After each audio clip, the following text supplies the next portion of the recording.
안녕하십니까. 만나 뵙게 돼서 반갑습니다. 구원받고 주 안에서 있었다는 이유 하나만으로 이 자리에 서서 함께 말씀으로 교제하게 되었습니다. 사람이 얼마나 오래 사느냐보다 더 중요한 것은 어떻게 사느냐일 겁니다. 우리에게 주어진 인생은 단 한 번뿐인 인생이고 언제 끝날지 모르는 인생이고 돌이킬 수 없는 인생이기 때문에 하나님 앞에 섰을 때 어떠한 사람이 되어야 마땅한지 또 오늘 말씀을 통해서 또 교훈받는 귀한 시간 되었으면 좋겠습니다. 먼저 기도드리겠습니다.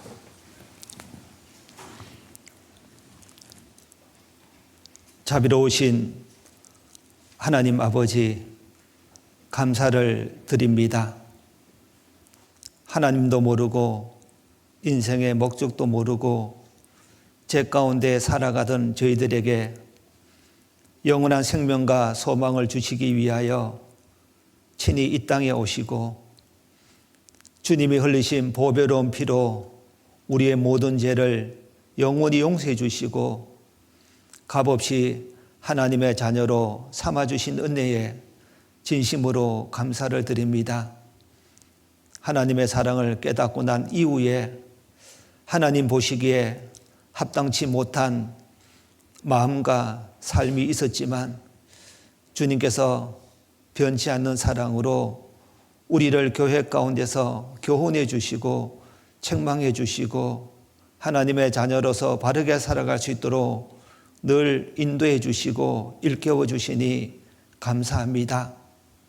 주님 앞에 가는 그날까지 주님께서 베푸신 은혜와 사랑 잊지 않고 보답하며 주님의 영광을 위하여 살아가는데 부족함이 없도록 필요한 모든 은혜 채워주시기를 원합니다. 또 우리를 구원해 주시고 이 땅에 남겨두신 그 하나님의 목적에 합당하게 살아갈 수 있도록 도와주시옵소서. 오늘 말씀을 통해서 우리에게 교훈해 주시고 하나님의 사람으로 더욱더 온전케 되고 주님을 기쁘시게 하는 귀한 삶이 될 수 있도록 하나님의 뜻을 분별하는 귀한 시간 되기를 원합니다. 이 한 시간 전능하신 주님께 의지하오며 우리를 사랑하시는 예수님의 이름으로 기도드렸습니다. 아멘. 성경 말씀 보겠습니다. 갈라디아서 6장입니다.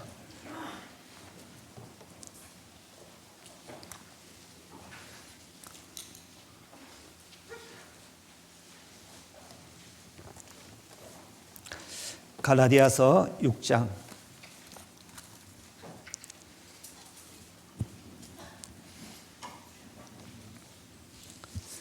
갈라디아서 6장 14절 찾으셨으면 같이 한번 읽겠습니다. 그러나 내게는 우리 주 예수 그리스도의 십자가 외에 결코 자랑할 것이 없으니 그리스도로 말미암아 세상이 나를 대하여 십자가에 못 박히고 내가 또한 세상을 대하여 그러하니라. 갈라디아서는 사도 바울이 갈라디아 성도들에게 보낸 편지입니다. 조금 전에 읽었던 우리가 익히 잘 아는 갈라디아서 6장 14절에는 사도 바울이 가장 귀하게 생각하고 또 소중하게 생각했던 것이 무엇인지를 우리에게 알려주고 있습니다. 사도 바울은 참으로 하나님 앞에 귀하게 쓰임받은 사람이고 복음을 전하고 영혼을 건지고 또 교회를 세우는 일에 30년 이상을 헌신했던 믿음의 사도입니다. 이 사도 바울은 참으로 하나님 앞에 쓰임받았고 자랑할 것이 많이 있었던 사람입니다. 그는 태어날 때부터 로마 시민권을 가지고 태어났고 그리고 가말리엘 문화에서 공부를 했고 바리새인 중에 바리새인이고 베냐민 지파였고 8일 만에 할례를 받았고 율법의 의로는 흠이 없는 그런 사람이었습니다. 인간적으로 보면 자랑할 것이 많이 있었지만 그는 자랑할 것이 십자가 외에는 결코 자랑할 것이 없다. 그는 십자가만 자랑하면서 살았다고 고백하고 있습니다. 도대체 사도 바울에게 이 십자가의 의미는 무엇이고, 그리고 십자가 위에서 주님은 무슨 일을 하셨고, 그리고 십자가 주변에 많은 사람들이 있었는데 그 주변의 사람들의 모습을 보고 우리도 남은 생에 그리스도의 십자가를 지고 가는 그런 사람이 되었으면 하는 바람에서 이 갈라디아서 6장 14절 말씀을 찾았습니다. 사람은 본능적으로 자랑하는 경향이 있습니다. 자기에게 가진 것, 그리고 남보다 더 많이 있는 것, 자기가 이룬 것 자랑하는 경향이 있습니다. 하나님은 자랑하는 것, 예레미야 9장 23절에 보면 자랑해야 될 것이 무엇인지, 그리고 자랑하지 말아야 될 것이 무엇인지를 우리에게 말씀하고 있습니다. 여기를 잡아 놓으시고 예레미야 9장을 한번 보겠습니다.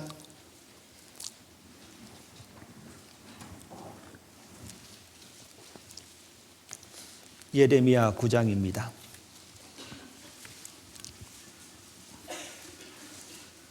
예레미야 9장 23절.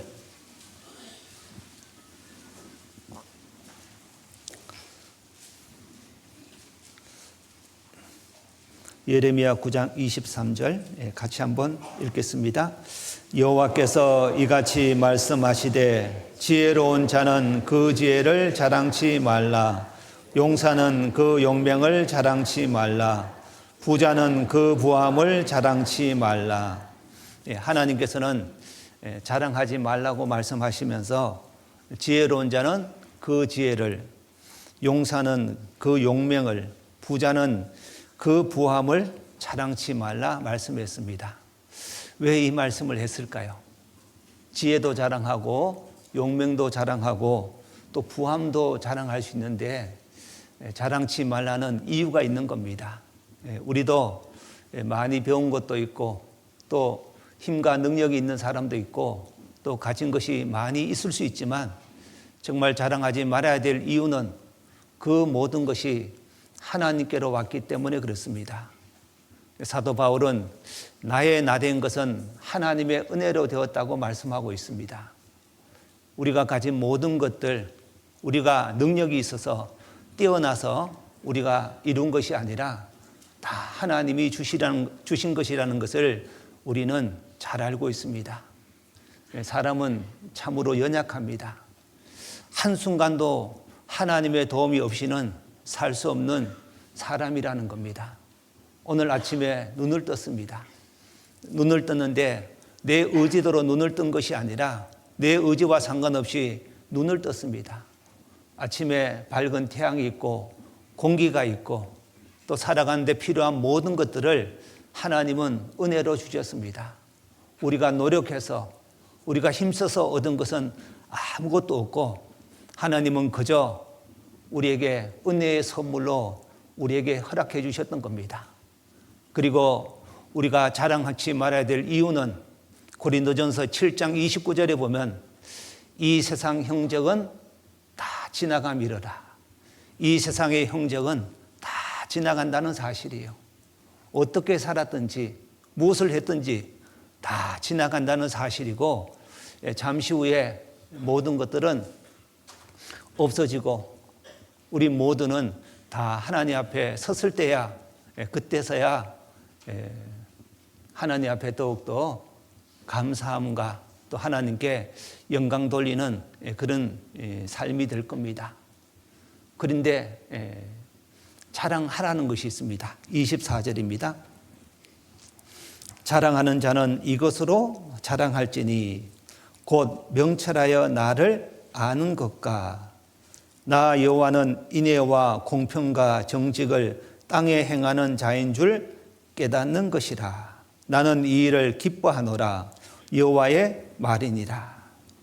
자랑하라는 것, 세상에 보이는 것, 내가 가지고 있는 것을 자랑하는 것이 아니라 명철하여 하나님을 아는 것과, 그리고 하나님은 인애와 공평과 정직을 땅에 행하는 자를 잘하는 것을 깨닫는 것, 그것이 바로 우리의 자랑거리라는 겁니다.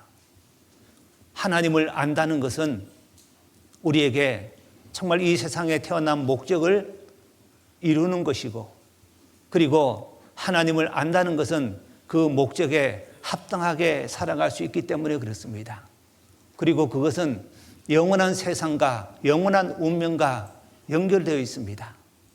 요한복음 17장 3절에 보면 영생은 곧 유일하신 참 하나님과 그의 보내신 자 예수 그리스도를 아는 것이니이다.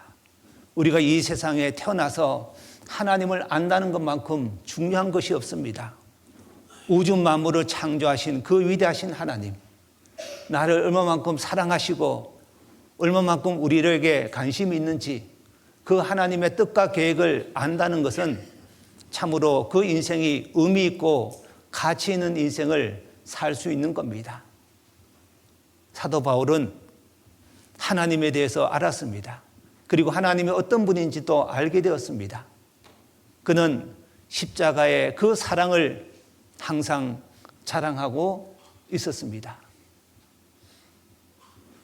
우리의 자랑은 뭘까요? 정말 우리의 자랑은 뭘까? 시간 지나면서 우리가 가장 소중한 것, 가장 귀하고 가치 있는 것이 뭘까? 인생을 살아보면 살아볼수록 무엇이 소중한지를 깨닫게 됩니다. 20대, 30대는 공부하고 취업하고 결혼을 준비합니다. 30대, 40대에는 가정에서 자녀를 위해서 수고하고 희생합니다. 50대, 60대는 노후를 준비하고 건강에 대해서 걱정합니다. 이제 70, 80 나이가 들수록 내게 소중한 것이 무엇인지를 그때서야 진정으로 깨닫게 되는 겁니다.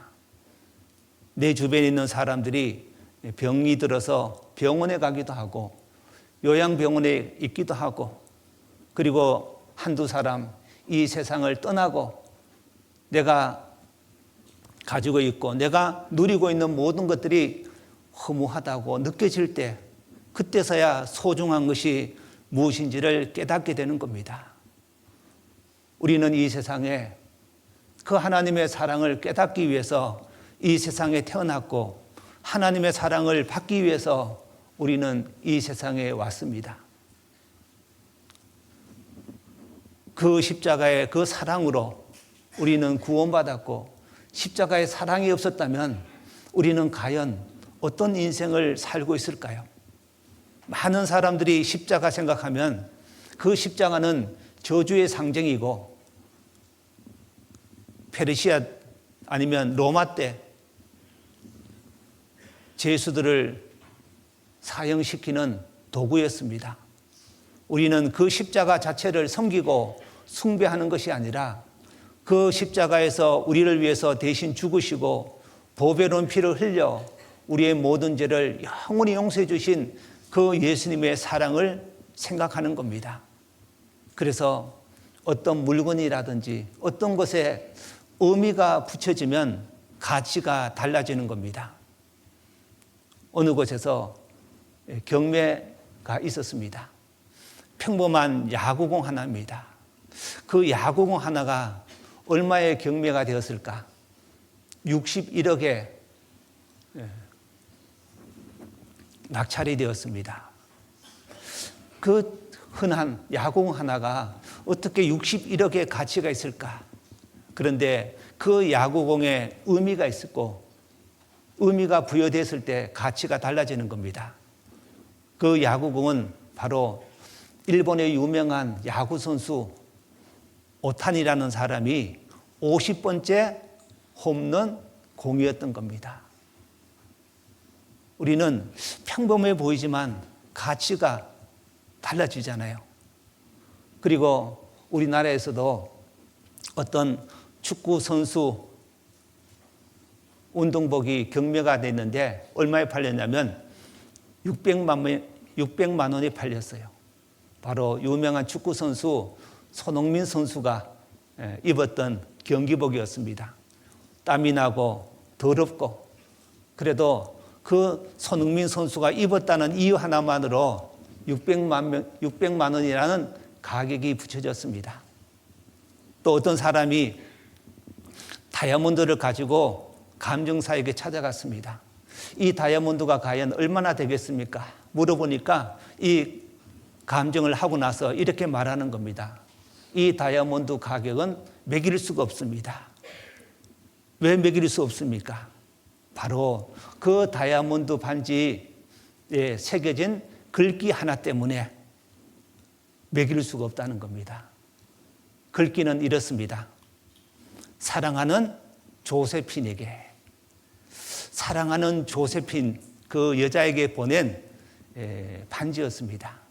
근데 누가 보냈을까요? 왕이 보냈어요. 한 왕이 사랑하는 여인에게 반지를 줬는데 그 반지는 참으로 귀하고 의미가 있습니다. 이 십자가도 마찬가지입니다. 우리도 살면 살수록 이 십자가의 사랑이 얼마나 큰지, 얼마나 가치가 있는지 많이 느끼실 겁니다. 이 십자가는 어떤 것일까요? 바로 하나님이 말씀으로만 우리를 사랑하신 것이 아니라 친히 하나님이 우리를 사랑하셨다는 증거가 바로 십자가입니다.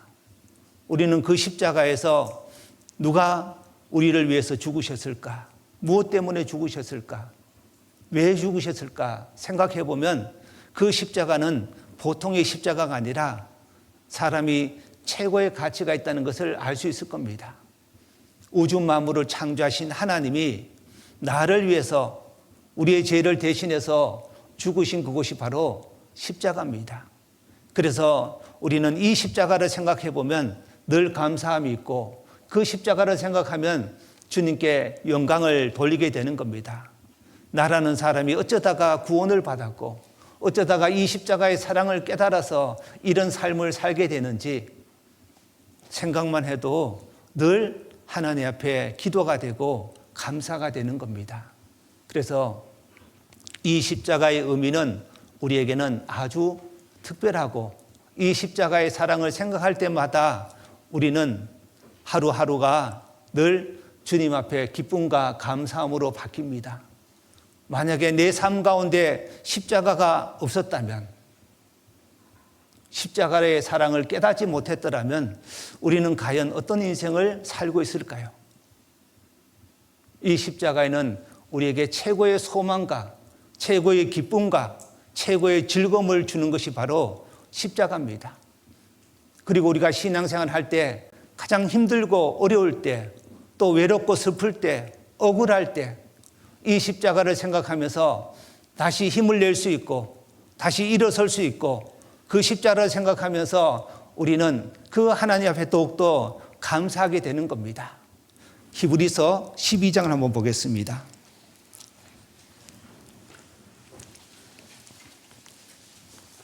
히브리서 12장입니다.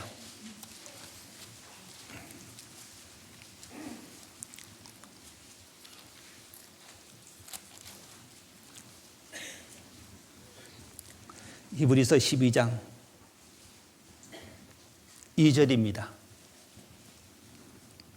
히브리서 12장 2절. 믿음의 주여 또 온전케 하시는 이인 예수를 바라보자.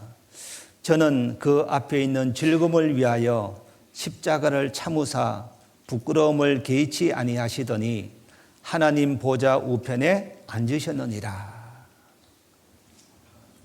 저는 그 앞에 있는 즐거움을 위하여 십자가를 참으사 부끄러움을 개의치 아니하시더니. 주님은 그 십자가의 고통을 기꺼이 참으셨고 그 부끄러움을 전혀 개의치 않았습니다. 마치 부모가 자식을 위해서 헌신하는 모습과 비슷할 겁니다.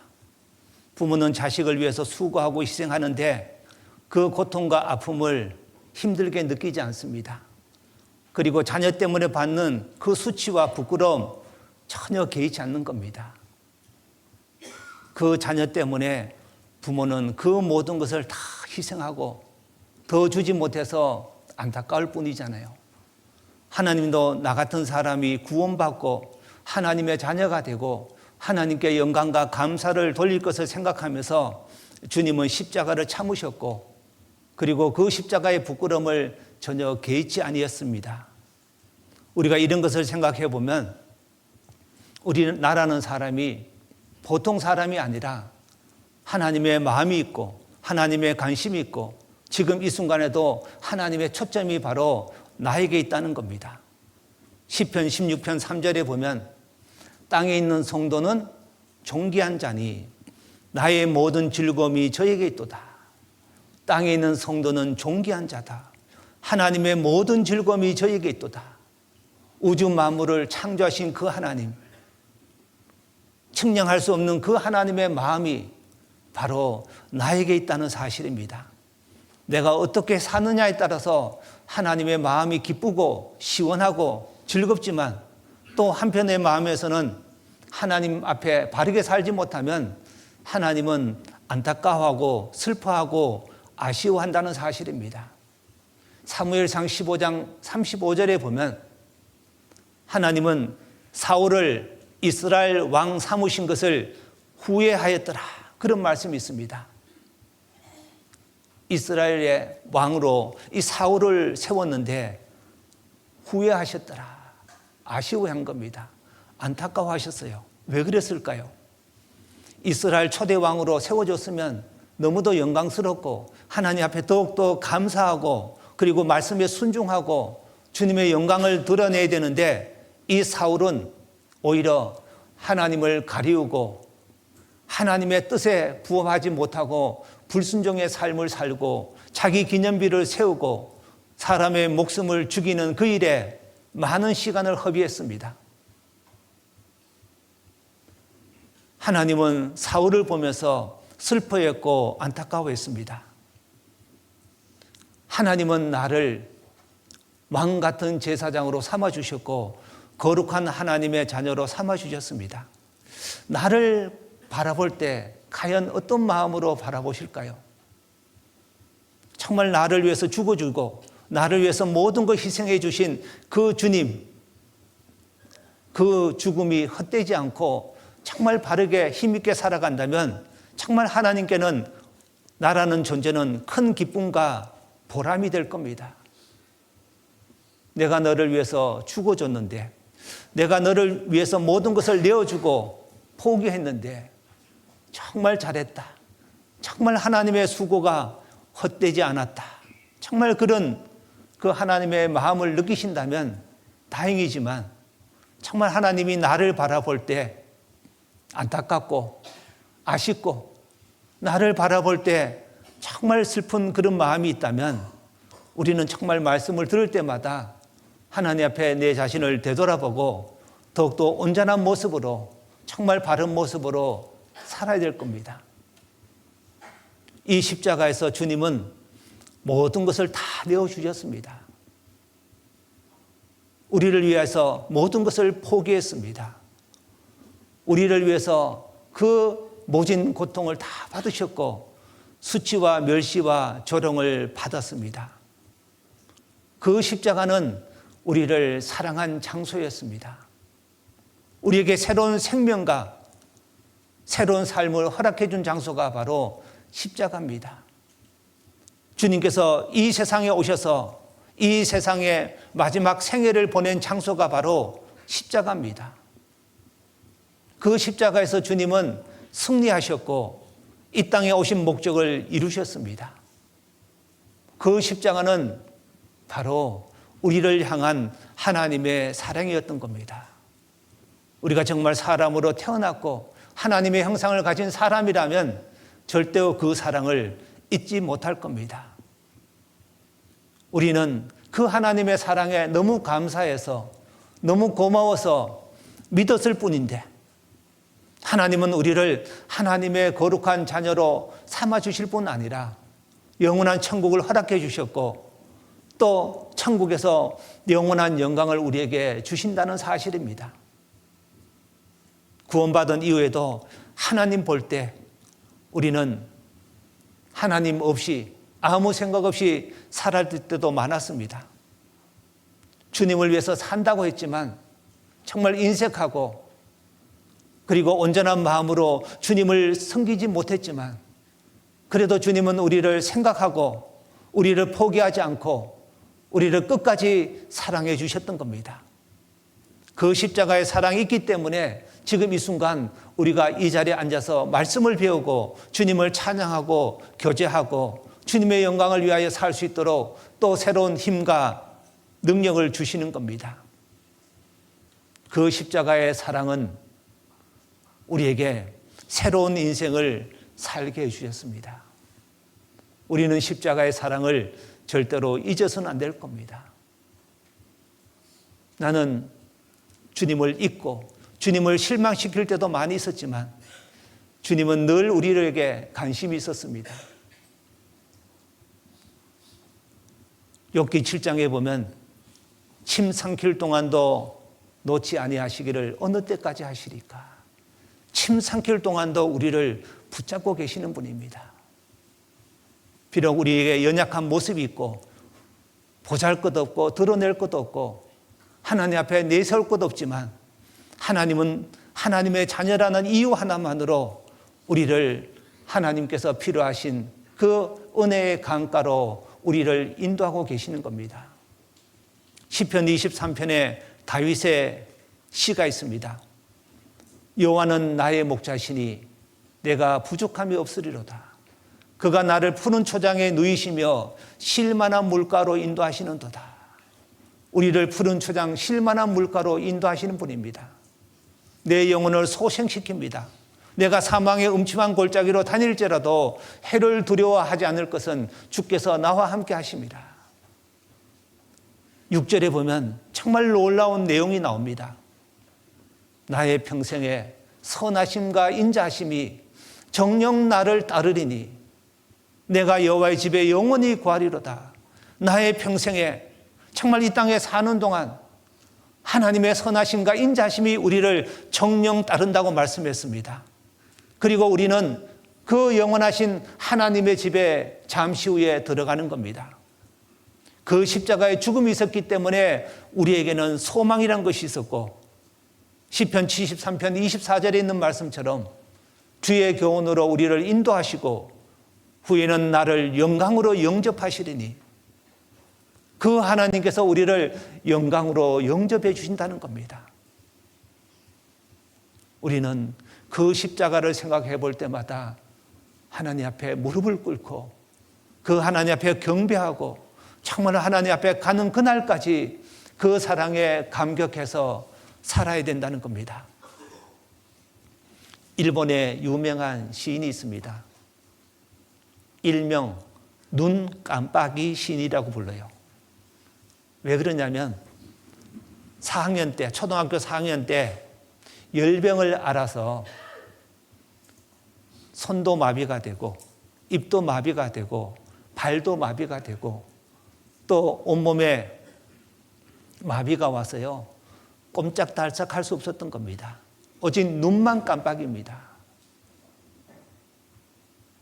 정말 하루하루 속에 정말 절망과 고통과 죽음만을 기다리고 살았던 그 어린 아이에게 이웃에 있는 그리스도인이 성경을 한 권 던져줬습니다. 아이는 할 일이 없어서 그 성경을 읽었습니다. 어머니가 펼쳐주면요 눈을 깜빡이면서 읽고 다 읽으면 눈을 깜빡이면 또 넘겨줍니다. 한 장 한 장. 성경을 읽고 하다가 이 아이는 성경 속에서 예수 그리스도를 만나게 된 겁니다.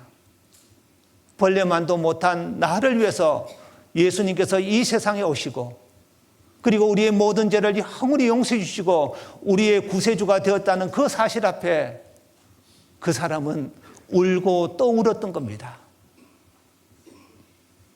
그리고 그는 눈 깜빡일 수밖에 없는 눈만 깜빡이기 때문에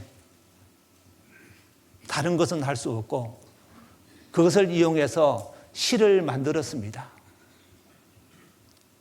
그 한 줄 만드는데요 며칠씩 걸리는 겁니다. 철자를 엄마가 붙여놓으면요, 눈을 깜빡이면 그 철자를 갖다 붙이고. 그래서 시집을 냈는데 첫 번째 시집의 이름이 바로 고린도후서 12장 말씀을 갖고 시집 제목을 만들었습니다. 그 사람의 이름이 바로 미즈노 겐조라는 사람이고, 첫 번째 시집의 제목은 바로 내 은혜가 내게 족하도다. 내 은혜가 내게 족하도다. 하나님께서 베푸신 은혜가 내게 족하도다.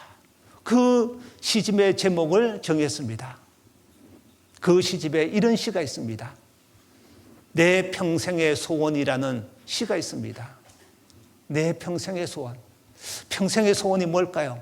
말하고 싶고, 걷고 싶고, 달리고 싶고, 자기 마음대로 활동하고 싶은 것. 정말 그런 소원이 아닐까요? 그런데 거기에 이런 소원을 적습니다. 내 평생의 소원. 딱 3가지라는 겁니다. 고맙습니다. 라고 어머니에게 말하고 싶습니다. 어머니한테 고맙습니다. 라고 말하고 싶다는 겁니다. 감사합니다. 라고 나를 찾아서 위로해 준 사람에게 말하고 싶습니다. 하나님 아버지라고 부르고 싶습니다. 정말 말을 못하는 그 사람. 시를 통해서 자기의 마음을 표현한 겁니다. 고맙습니다. 감사합니다. 하나님 아버지. 정말 그 평생의 소원, 우리가 볼 때는 우리가 늘 누리고 있는 겁니다. 우리의 평생의 소원은 뭘까요? 우리의 평생의 소원. 우리 평생의 소원은 보잘것없는 나 같은 사람을 구원해 주신 하나님의 은혜에 감사하고, 또 남은 생에 어떠한 일이 있어도 교회 가운데서 신앙생활 하다가 주님 오시는 그날 영광스러운 모습으로 주님 앞에 서기를 우리는 소원할 겁니다. 그리고 내 주변에 아직 구원받지 못한 사람들이 구원받고 나와 동일한 믿음과 소망 가운데 살아가기를 간절히 소원하는 것이 있습니다. 저는 고흥에서 신앙생활하고 있습니다. 고흥에서 연세 많으신 분들이 많으셔요. 75세 이상 주일날 나오시는 분이 70분 정도 돼요. 그리고 어린 나이까지 다 합쳐서 200명 정도 되는데요. 이 고흥이라는 곳은 참으로 축복받은 땅일 것 같아요. 일찍 복음이 들어왔고, 정말 수고하고 기도하고 열심히 애쓴 결과 그 시골이라는 지역에서도 교회가 세워지고, 주변에 녹동교회, 벌교교회 이렇게 함께 신앙생활을 하고 있습니다. 그런데 연세 많으신 어르신들 보면서 늘 안타깝습니다. 여기 보니까 지팡이 잡고 오신 분은 거의 없더라고요. 저희 교회는 지팡이 짚고 오신 분들이 많이 있습니다. 최고 연세 많으신 분은 96세, 95세, 94세 다 이렇게 말씀 앞에 나오고 있습니다. 지난 금요일 날 구역 모임이 있는데 95세 할머니 집에서 했어요. 전부 다 아프고 또 병이 있고 육신의 모습은 너무너무 초라하고 인생은 외롭고 괴롭고 수고와 슬픔뿐인 인생을 잘 견뎌왔습니다. 연세가 많아서 더 이상 교회에 나올 수 없는 분은 집에 계시기도 하고 요양원에 계시기도 합니다. 한 번씩 요양원이나 집에 갈 때마다 안타까운 마음이 있어요. 그러면서 생각나는 것이 성경에 2명의 인물이 생각나더라고요. 나도 저 사람처럼 되고 싶다. 누구냐면 바로 에녹과 엘리야였습니다.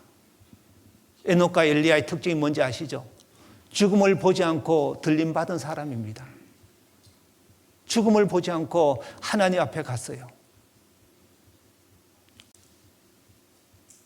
많은 사람들이 죽음 앞에 서면 너무 초라하고 우리가 잘 늙어야 되잖아요. 잘 죽어야 되는데 우리가 원하는 그런 늙음, 우리가 원하는 죽음이 아니라 정말 안타까운 죽음이 있습니다. 아픈 죽음도 있고 치매가 걸려서 그런 고통받는 모습도 봅니다. 정말 올바른 정신으로 살다가 정말 건강한 모습으로 주님 앞에 간다는 것이요, 정말 그것이 축복이더라고요. 그러면서 세상에 있는 많은 사람들 다 공통적으로 느끼는 것이 바로 죽음이라는 문제입니다. 죽음이라는 문제는 두려움이 있고 무서움이 있고 죽음 앞에 서면 어쩔 줄 몰라 하는 그런 것이 찾아옵니다. 그런데 그리스도인에게 죽음이라는 의미가 뭘까요? 그리스도인에게 죽음이라는 의미는 최고의 축복입니다. 그 죽음의 문을 열고 들어가면 무엇이 기다리고 있을까요? 그리스도인에게 죽음은, 그 죽음의 문을 열고 들어가면 영원한 하나님의 나라가 기다리고 있습니다. 그 죽음이라는 문을 열면 천국이 기다리고 있는 겁니다. 최고의 소망과 기쁨이 있습니다. 두려움 앞에서도 우리는 웃을 수 있고, 죽음 앞에 서면 소망이란 것이 있기 때문에 우리에게는 정말 이 십자가의 사랑은 놀라운 겁니다. 만약에 우리가 십자가의 사랑을 깨닫지 못했더라면 우리는 어떤 인생을 살까요? 전도서 9장 3절에 보면 마음에 악이 가득하여 평생에 미친 마음을 품다가 후에는 죽은 자에게로 돌아가는 것이라. 마음에 악이 가득한 상태에서 평생 미친 마음을 품다가 죽은 자에게로 돌아간다는 사실입니다. 디도서 3장에 보면 우리는 전에는 어리석은 자요, 어리석다. 그리고 우리는 속은 자다. 우리는 죄악의 종로로 탄 자요, 그런 표현이 있습니다. 전도서 5장 15절에 보면 저가 모태에서 벌거벗고 나왔은즉 그 나온 대로 돌아가고 수고하여 얻은 것을 아무것도 가지고 가지 못하리니 이것도 패단이라. 어떻게 왔든지 그대로 가리니 바람을 잡으려는 수고가 저에게 무엇이 유익한고. 하나님을 알지 못한 인생이었다면 벌거벗고 태어나서 벌거벗고 가는 인생일 겁니다. 그러나 우리는 비록 이 세상에 태어날 때는 벌거벗고 태어난 그런 모습이지만 하나님께서 가장 아름다운 옷으로 입혀주셨습니다. 바로 구원의 옷을 입혀주셨고 의의 겉옷을 입혀주신 분이 바로 하나님이십니다. 우리는 빈손으로 태어났지만 떠날 때 될 때는 가장 소중한 것을 우리는 가지고 가고 있습니다. 바로 예수 그리스도를 믿는 보배로운 믿음을 가지고 우리는 주님 앞에 서는 겁니다. 그리고 이 땅에서 구원받은 이후에 주님을 위해서 살았던 모든 것들, 나는 다 잊어먹었고 사소한 것이라 할지라도 하나님은 지금 이 순간에도 거듭난 그리스도인들이 주님을 위해서 살았던 모든 것이 헛되지 않도록 하기 위해서 하나님의 기념책에 우리를 지금도 기록하고 있다는 사실이에요. 이것만큼 놀라운 것이 있을까요? 우리는 태어날 때부터 울면서 태어났습니다. 응애하고 울면서 태어났지만 떠날 때는 웃으며 떠나는 인생으로 만들어 주셨습니다. 우리는 어리석은 자였지만 이제는 어리석은 자가 아니라 가장 지혜롭고 가장 명철한 사람이 되었습니다. 바로 우주 만물을 창조하신 하나님을 알고 그 예수 그리스도의 십자가의 사랑을 깨닫고 남은 인생 악이 가득하고 미친 마음을 품다가 사는 것이 아니라 가장 선하고 아름다운 모습으로 내 자신을 위해서 사는 것이 아니라 남을 위해서 살아가고 예수 그리스도를 위해서 살아가고 그리고 영혼을 건지기 위해서 기도하고 수고하고 희생하면서 살아가는 가장 아름다운 마음을 가진 사람이 바로 그리스도인인 겁니다. 우리는 속은 자가 아니었습니다. 하나님을 알지 못했다면 우리는 속은 자였지만 이제는 속은 자가 아니라 가장 올바른 선택, 지혜로운 선택을 하면서 사는 인생이 된 겁니다. 그 십자가가 있었기 때문에 우리의 인생은 새롭게 살아가는 겁니다. 그렇다면 그 십자가에서 주님은 과연 무슨 일을 하셨을까요? 십자가에서 가장 극심한 고통 중에서 가장 아픈 중에서 많은 사람들이 예수님을 조롱하고 멸시하는 그 가운데서 주님은 과연 무엇을 하셨을까요? 십자가에서 그 고통은 이루 말할 수 없을 겁니다. 예수님은 옷을 다 벗겼기 때문에 정말 수치스러웠을 겁니다. 죄가 있어서 그런 것도 아니고 정말 피조물인 사람에게 그런 대우를 받습니다. 그런 모멸감 속에서도 주님은 무엇을 하셨을까요? 바로 죽음 앞에서 끝까지 주님이 붙들고 계셨던 것이 있었습니다. 바로 기도였고 바로 영혼을 전도하는 일이었습니다. 예수님은 십자가에서 무슨 기도를 했을까요? 아버지여, 저들의 죄를 용서하여 주시옵소서. 저들의 죄를 용서해 달라고 기도하고 계셔요. 우리 같으면 그런 기도가 나올까요? 조금만 힘이 들고 조금만 오해받아도 조금만 억울해도 우리는 견딜 수 없고 화를 내고 분을 참을 수 없는 사람인데 아무 죄 없는 분이 우리를 위해서 죽으시는데 오히려 그들의 죄를 용서해 달라고 기도하십니다. 우리가 주님 앞에 가는 그날까지 붙잡아야 될 것이 바로 기도라는 사실입니다. 이 기도 때문에 어떤 일이 일어났을까요? 아버지여, 저들의 죄를 용서해 달라. 그 옆에 있던 강도가 구원을 받았어요. 평생 악한 삶을 살았던 강도, 방금 전까지만 해도 예수님을 욕했던 그 강팍한 마음을 가진 강도가 회심하고 돌이켰습니다. 이 강도는 그 짧은 순간 그 고통 가운데서 무엇을 봤을까요? 무엇을 보고 들었을까? 도대체 무엇을 보고 들었기에 이 강도는 회심하고 그 강팍한 사람이 예수님 앞에 자기 영혼을 맡길까요? 예수여, 당신의 나라에 임하실 때 나를 생각하소서. 바로 예수님의 용서의 기도였습니다. 예수님의 다른 분이구나. 하나님의 아들이구나. 그리고 그분은 사람이 아니라 정말 우리를 구원하러 오신 메시아구나. 그러면서 자기 영혼을 맡긴 겁니다. 여러분들, 그 짧은 순간 그 예수님의 그 기도 소리 듣고 예수님의 모습을 보고 그는 마음을 돌이키고 자기 영혼을 맡겼습니다. 우리는 강도 같은 사람은 아닙니다.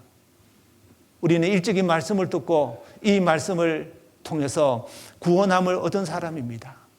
그런데 구원함을 얻고 난 이후에 우리의 마음은 어떤 모습으로 살았을까요? 어쩌면 강도처럼 무감각하고 무감동이고 정말 하나님 앞에 아무 생각 없이 살았던 순간들도 있었을 겁니다. 우리는 강도보다 보고 들은 것이 얼마나 많은지 모릅니다.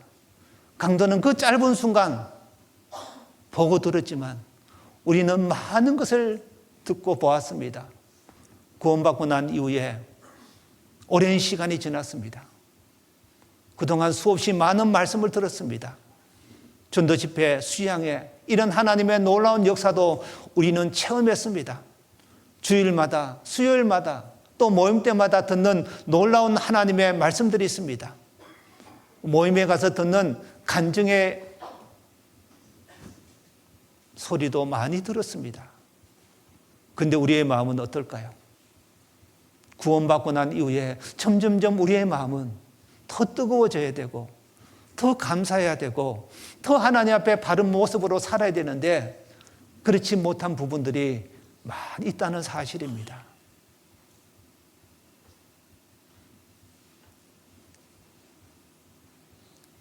어느 한 미술관에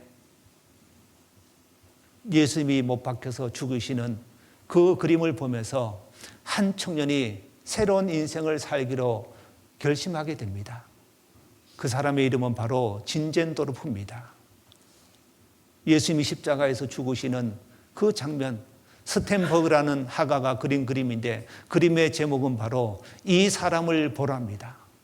그리고 그림 옆에 이런 글귀가 있습니다. 나는 너를 위하여 이 모든 것을 주었건만, 나는 너를 위해서 이 모든 것을 주었건만 너는 나를 위하여 무엇하느냐? 너는 나를 위하여 무엇하느냐? 그 글귀를 보면서 이 진젠돌프는 어쩔 줄 몰라 했습니다. 그리고 자기의 전 생애를 바치겠다고 하나님 앞에 서원을 하게 되고 그는 그 서원한 대로 복음을 위해서 열심히 살게 되었습니다. 그림 한 점 앞에서도 자기 생각이 바뀌고 가치관이 바뀌고 삶이 바뀌는 경우도 있습니다. 어떤 사람은 시 한 편을 읽고 소중한 자기 재산 수조 원을 기부하게 되었습니다. 여러분들, 이 시 제목 알려주면 여러분 기부할까요? 미국의 시인 에머슨이라는 사람이 쓴 시입니다. 무엇이 성공인가? 시 제목은 무엇이 성공인가입니다. 그 시 내용 중에요, 이런 대목이 있습니다. 내가 이 세상의 삶으로 인해서 한 사람이라도 행복해졌다면 이것이 진정한 성공이다. 우리가 이 세상에 수십 년을 살면서 나 때문에 한 사람이라도 행복해졌다면 이것이 진정한 성공이라는 그 시 내용을 보면서요, 이 사람이 수조 원을 기부를 했어요. 대한민국 사람이에요. 시 한 편, 그림 한 편, 그림 한 점 앞에서도 사람의 신경의 변화를 일으키는 경우를 볼 수 있습니다. 우리는 이 두꺼운 성경을 늘 보고 듣고 읽습니다. 많이 배우고 있어요. 이 강도는 그 예수님의 기도 소리 들었습니다. 다른 것 듣지 못했어요. 저들의 죄를 용서해달라는 그 예수님의 기도 소리를 듣고 신경의 변화를 일으키고 예수님 앞에 자기 영혼을 간구했습니다. 우리는 많이 보고 들었습니다. 그렇다면 우리는 더욱더 달라져야 되지 않을까요? 더욱더 변화되어야 되지 않을까요? 더 온전한 모습으로 살아야 되는 겁니다. 그리고 예수님께서 그 마지막 순간까지 끝까지 붙잡았던 것이 바로 전도였습니다. 그 강도를 전도했습니다. 내가 진실로 내게 이르노니 오늘 네가 나와 함께 낙원에 있으리라. 낙원에 있으리라. 예수님은 그 마지막 사명을 이루는 장소에서도 전도했고 하나님의 뜻을 전했습니다. 우리가 끝까지 포기하지 않고 이 생의 마지막 순간까지 붙잡아야 될 것이 바로 기도와 전도라는 사실입니다. 내 신앙의 정도, 내가 어떤 신앙을 가졌고 어느 정도 수준이냐, 바로 그 사람의 기도의 모습을 보면 알 수 있다는 겁니다. 말씀은 누구든지 1시간, 2시간 읽을 수 있습니다. 그러나 기도는 어떨까요? 기도는 그렇지 않습니다. 정말 기도는 어떤 사람이 할까요? 정말 그 마음 중심에 하나님을 위해서 살고 싶은 마음이 있는 사람이 기도를 할 수 있는 겁니다. 그리고 정말 하나님 앞에 소원이 있는 사람이 기도하는 겁니다. 하나님이 어떤 분인지, 하나님이 어떤 능력을 갖고 있는지 그 사실을 깨닫는 사람이 기도하게 됩니다. 그 기도는 바로 그리스도인을 변화시키고 영혼을 전도하는 일에 꼭 필요한 겁니다. 전도. 이 전도 생각하면 어떨까요? 정말 눈물도 나고 전도 생각하면 너무너무 힘들고 고통스럽습니다.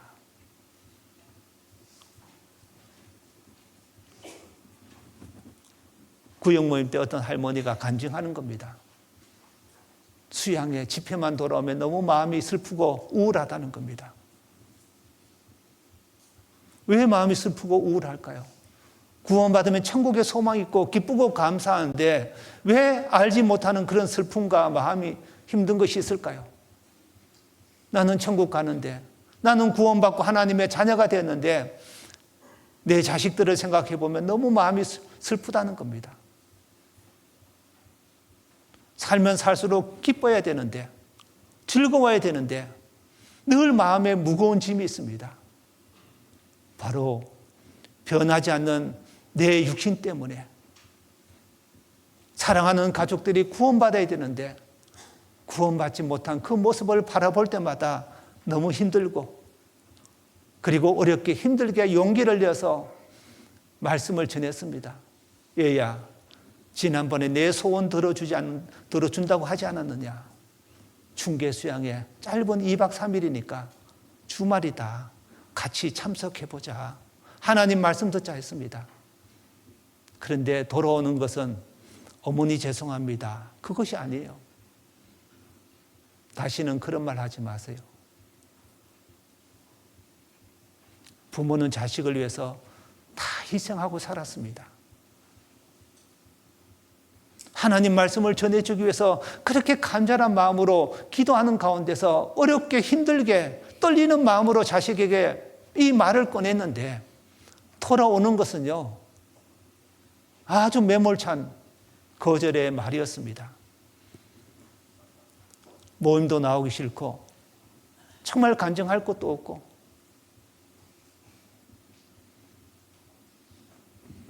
그것이 바로 주님의 마음일 겁니다. 그 주님의 마음은 이 세상에 오셔서 웃었다, 기쁘다, 즐겁다, 그런 내용들이 없습니다. 이 세상은 마치 뭐하고 똑같을까요? 십자가의 길인 겁니다. 그 십자가의 길, 우리는 그 길을요, 걸어가야 됩니다. 주님이 우리를 위해서 끝까지 참으셨기 때문에, 그 부끄러움을 개의치 않으셨기 때문에 나라는 사람이 구원을 받은 겁니다. 주님께서 포기하셨다면, 나에게 실망하고 돌아섰다면 나라는 사람이 구원받지 못했을 겁니다. 주님은 끝까지 우리를 사랑해 주셨어요. 포기하지 않았습니다.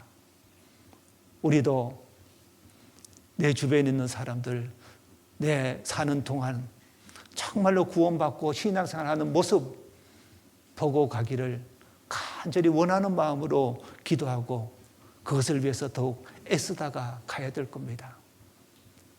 우리가 십자가의 길을 걷는다는 것은 편한 길이 아닙니다. 고통의 길이고 고난의 길이고 눈물의 골짜기입니다.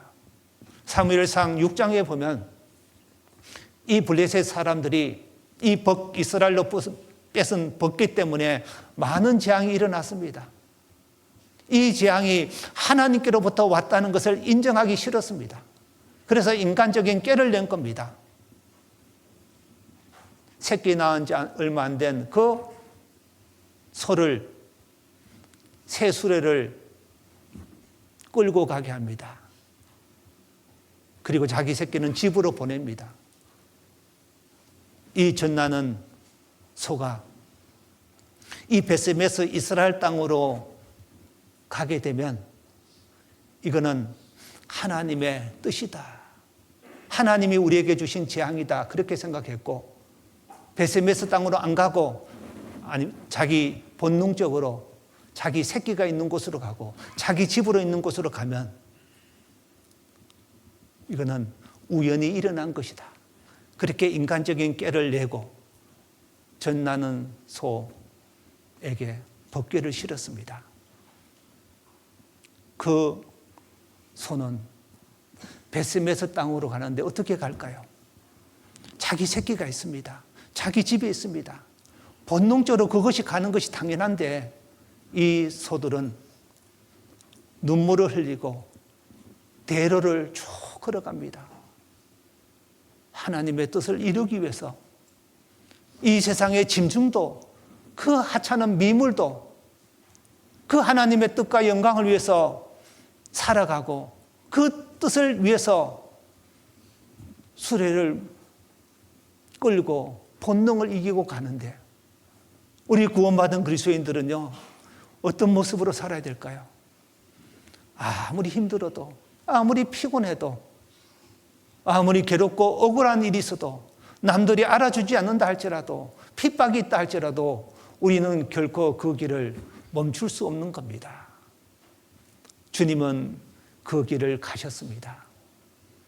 끝까지 기도하셨고 끝까지 전도하셨습니다.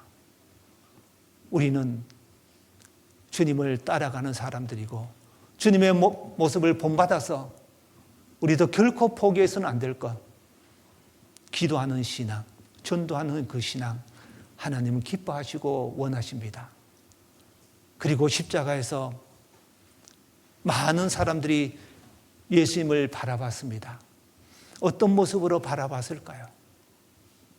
정말 안타까운 눈으로 바라보는 사람이 있었습니다. 근데 어떤 사람은 그 예수님의 죽음을 구경했습니다. 간원들, 군사들은 예수님을 조롱하고 비웃고 멸시했습니다. 지금 이 세상에도 많은 사람들은 마치 십자가 앞에서 살아가는 사람들입니다.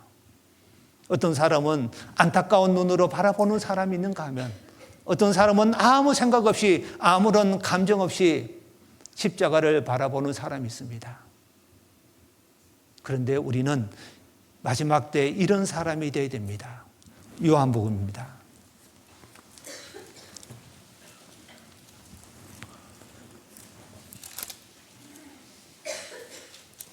요한복음 19장입니다.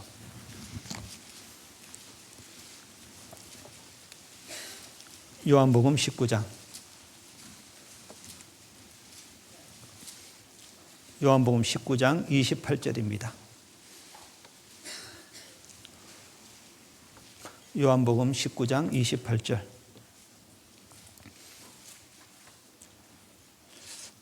요한복음 19장 28절.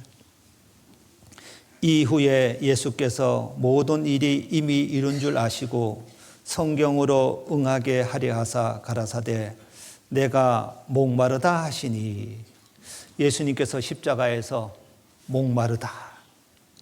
그 예수님의 소리를 들은 사람들이 있었어요.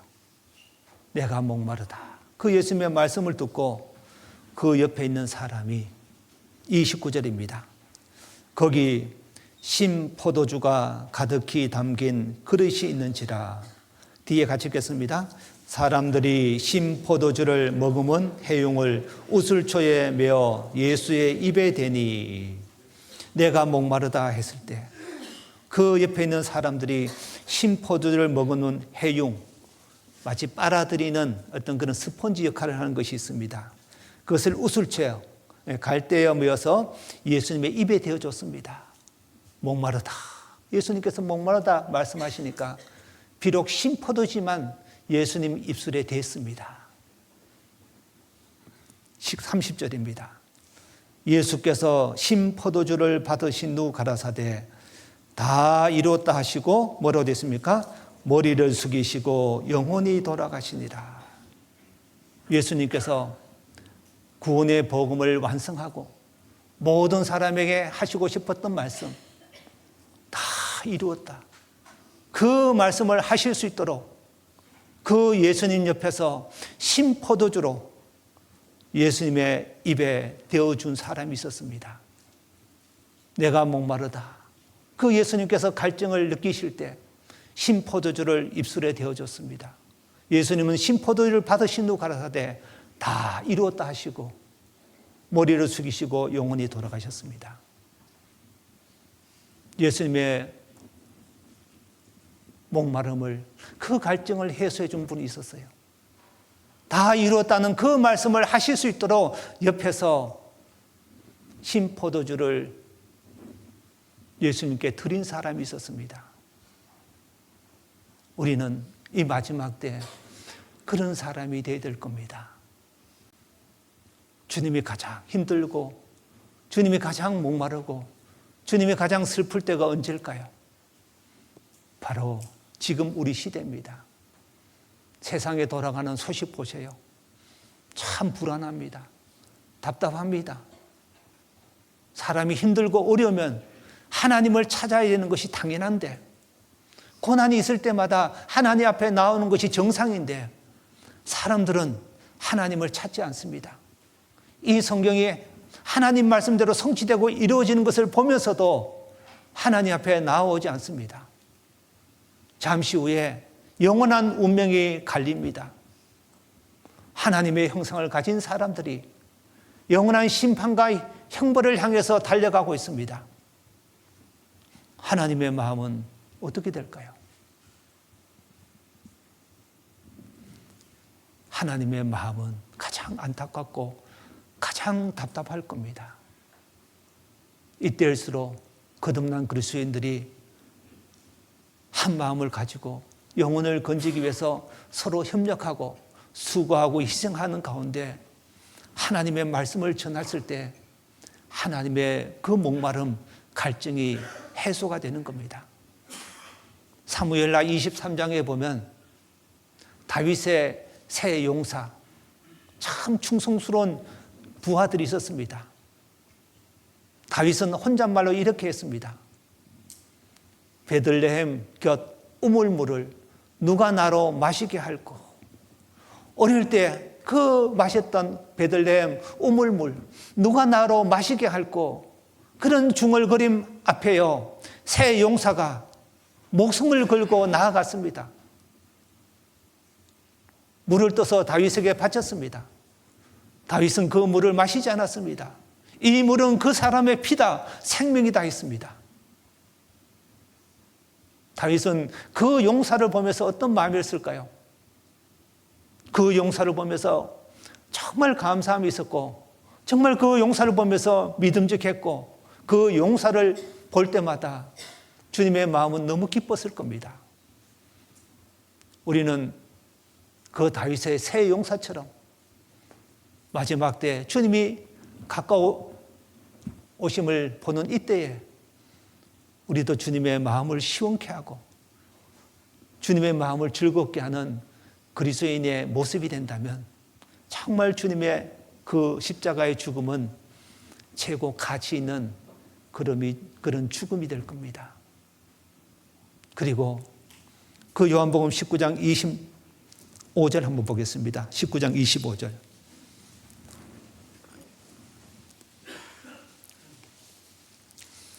25절.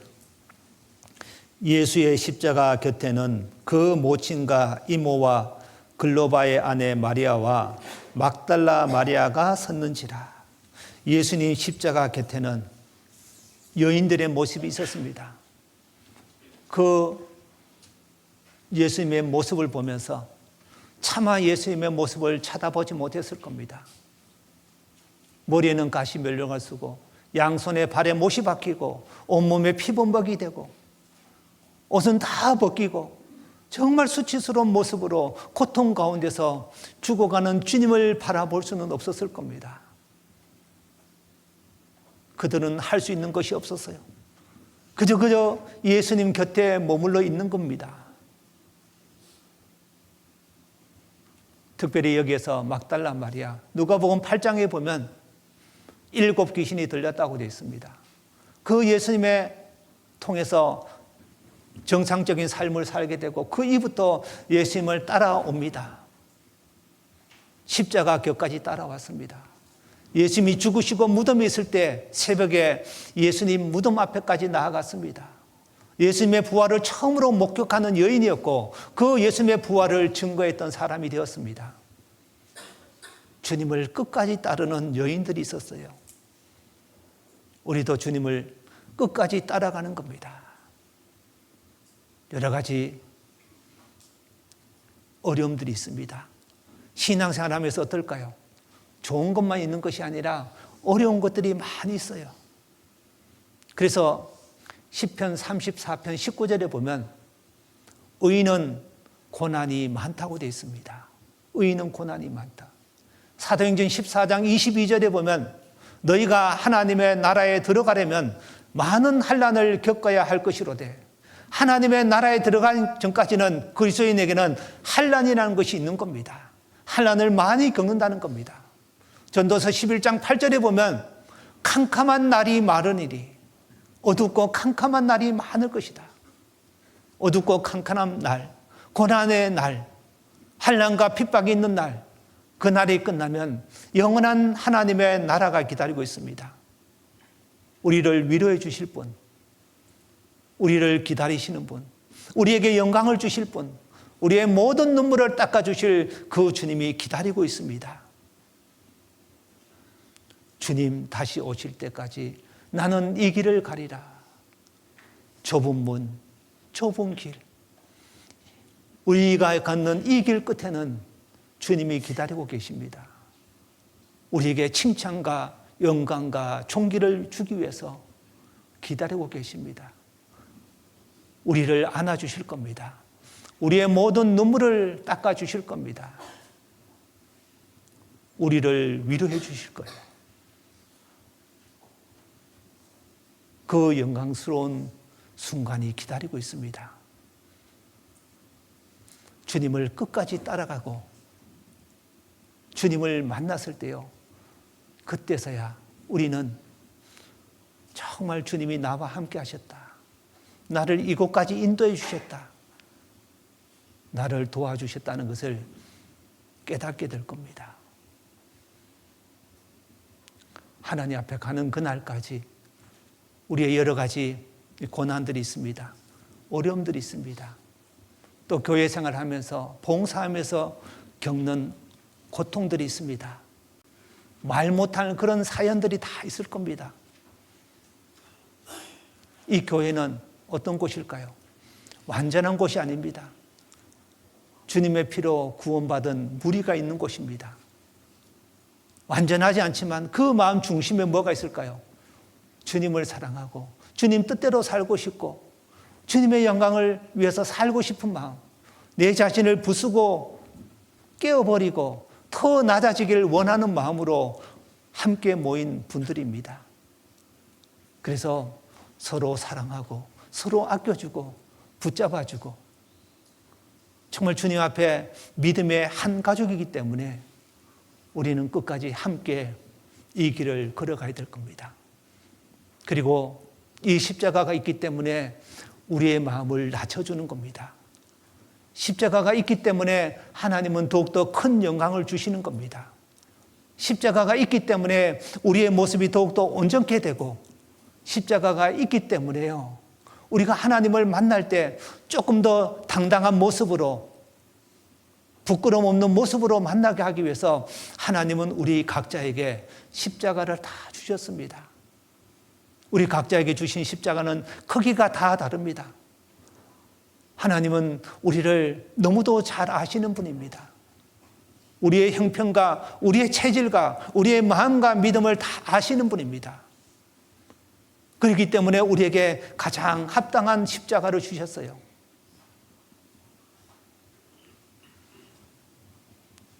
우리는 끝까지 그 십자가를 지고 감사함으로 가야 됩니다. 그런데 마가복음 15장에 보면 억지로 십자가를 지고 간 사람이 있습니다.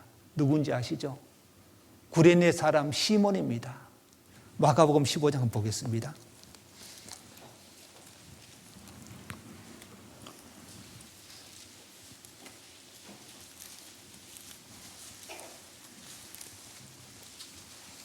마가복음 15장입니다.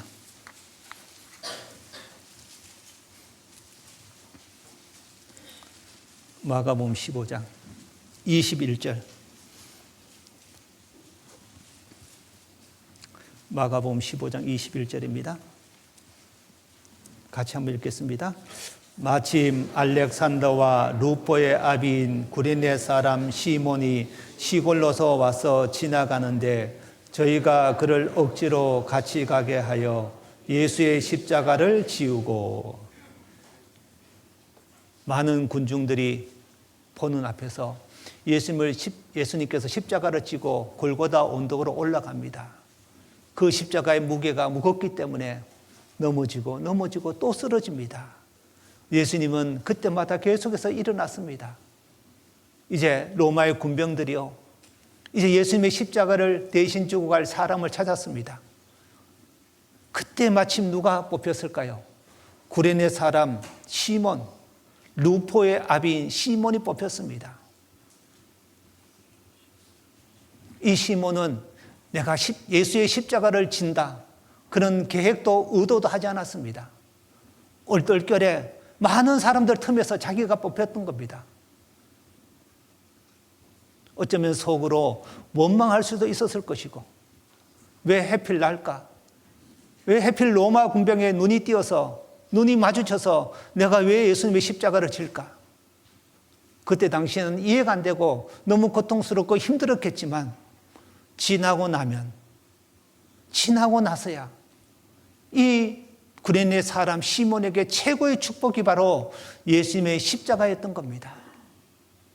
이 세상에서 유일하게 예수님의 십자가를 같이 진 사람이 바로 구레네 사람 시몬이었습니다. 가장 가까이서 예수님을 지켜봤습니다. 예수님의 찢겨진 몸, 상처난 몸, 예수님의 땀과 예수님의 피와 그것이요 자기 몸에 묻었을 겁니다.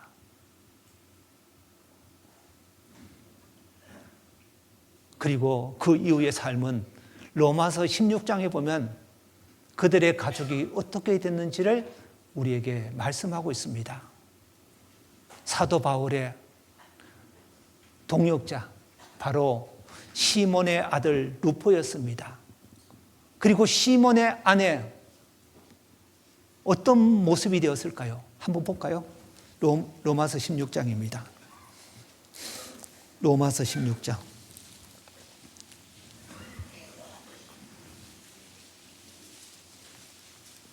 로마서 16장 13절입니다.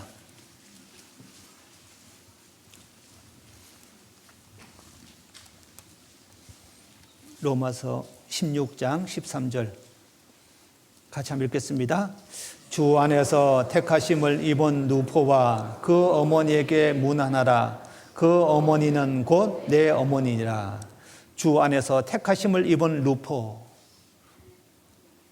이 시몬의 아들 루포, 주님의 택하심을 입었고 하나님 앞에 쓰임받은 사도 바울의 동역자가 되었습니다. 그리고 시몬의 아내, 어떤 호칭을 얻을까요? 어떤 영광을 얻냐? 그 루포와 그 어머니에게 문안하라. 그 어머니는 곧 뭐로 됐습니까? 내 어머니니라. 그 위대한 사도 바울이 내 어머니다 칭하는 겁니다. 내 어머니라. 얼마나 존경하고, 그죠? 얼마나 대단했으면 내 어머니다. 그런 표현을 썼을까요? 억지로 자기 의사와 상관없이 십자가를 지고 간 시몬도 이런 영광스러운 축복의 기회를 얻었다면 정말 우리는 이 말씀을 보고 시몬처럼 억지로가 아니라 여기 계신 모든 분들은 억지로가 아니라 즐거운 마음으로 자원해서 십자가를 지고 가는 사람이라는 겁니다. 하나님은 우리에게 과연 어떤 축복을 주실까요? 시편 110편에 보면 주의 권능의 날에 주의 백성들이 거룩한 옷을 입고 즐거이 헌신하니 새벽 이슬 같은 주의 청년들이 주께 나오는도다.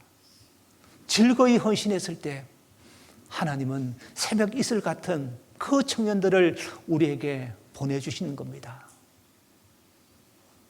우리 모두도 이 십자가를 져야 되고 안 져도 되고 그런 문제가 아니에요.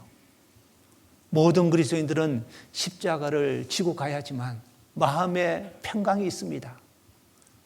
그 십자가를 지고 갔을 때 마음에 힘이 있습니다. 내가 십자가를 안 진다고 마음이 편할까요? 그리스도의 양심이 그렇지 않습니다.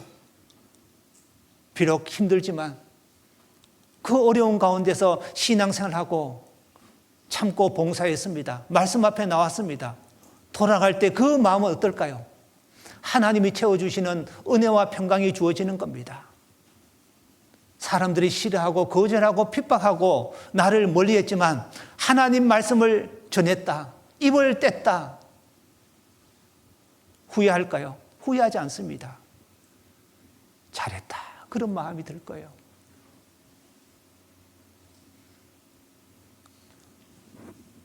우리 모두에게는 이런 십자가를 지고 가야 될 중대한 문제들이 있어요.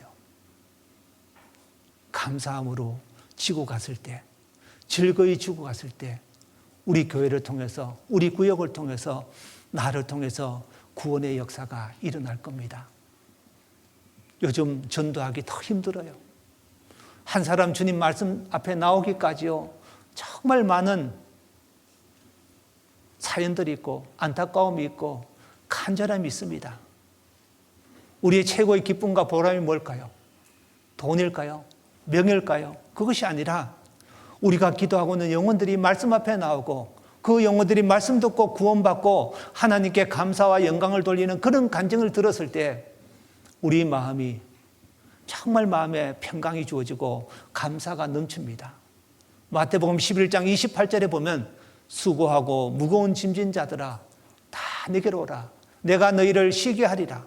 나는 마음이 온유하고 겸손하니 나의 멍에를 메고 내게 배우라. 그리하면 너희 마음이 쉼을 얻으리니. 멍에를 메고 주님을 따랐을 때 너희 마음이 쉼을 얻는다고 되어 있습니다. 내가 가벼운 마음으로 내가 원하는 대로 신앙생활하는 것이 아니라 십자가를 지고 갔을 때 하나님은 말할 수 없는 은혜와 평강을 우리에게 주시고요, 참된 위로와 안식을 주시는 겁니다. 그래서 우리가 이 땅에 사는 동안 얼마일지는 모릅니다. 오늘 저녁이라도 하나님 부르면 가야 되는 겁니다. 하나님 앞에 섰을 때 정말 너 뭐 하다 왔느냐 정말 물으신다면 하나님 앞에 할 말이 있어야 되잖아요.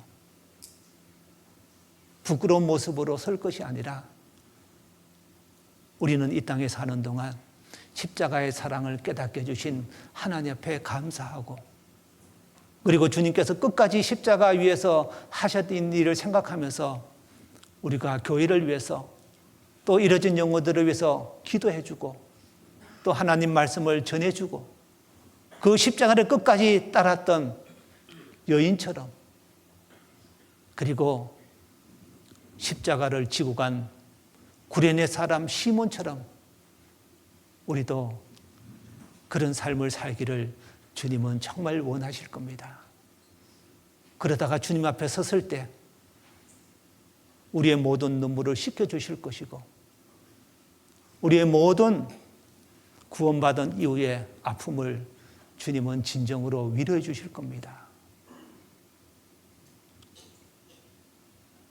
이 땅에 사는 동안 하나님께서 정말 원하시는 그런 삶을 살 수 있도록 우리가 더욱더 함께 격려해 주고 또 전도하고 주님 오시는 그날까지 부끄러움 없는 모습으로 힘있게 살다가 주님 앞에 서는 귀한 성도들이 되었으면 합니다.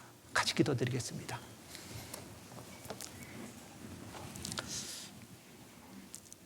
하나님 아버지, 감사합니다. 우리에게 그리스도인이라는 귀한 호칭을 주시고 또 주님의 십자가를 지고 갈 수 있는 영광을 주신 것 감사합니다. 우리 인생길 가운데서 주님을 만났고 또 주님의 몸된 교회 가운데 신앙생활을 하고 주님을 따라가고 주님을 닮아가는 삶을 허락해 주신 것 감사합니다. 주님 앞에 섰을 때 잘했다 칭찬받는 거룩한 하나님의 자녀가 될 수 있도록 주님께서 끝까지 사랑해 주시고 지켜주시고 붙잡아 주시기를 원합니다. 우리 마음속에 간절히 기도하고 또 소원하는 영혼들이 있습니다. 모든 사람이 구원함을 얻을 수 있도록 주님께서 끝까지 함께 해주시기를 원합니다. 여호와를 기뻐하라. 그리하면 내 마음의 소원을 이루어 주신다는 그 하나님의 말씀을 기억하면서 남은 생에 끝까지 주님의 영광을 위하여 살아갈 수 있도록 도와주시옵소서. 우리를 죄 가운데서 권하여 주신 예수님의 이름으로 기도드립니다. 아멘.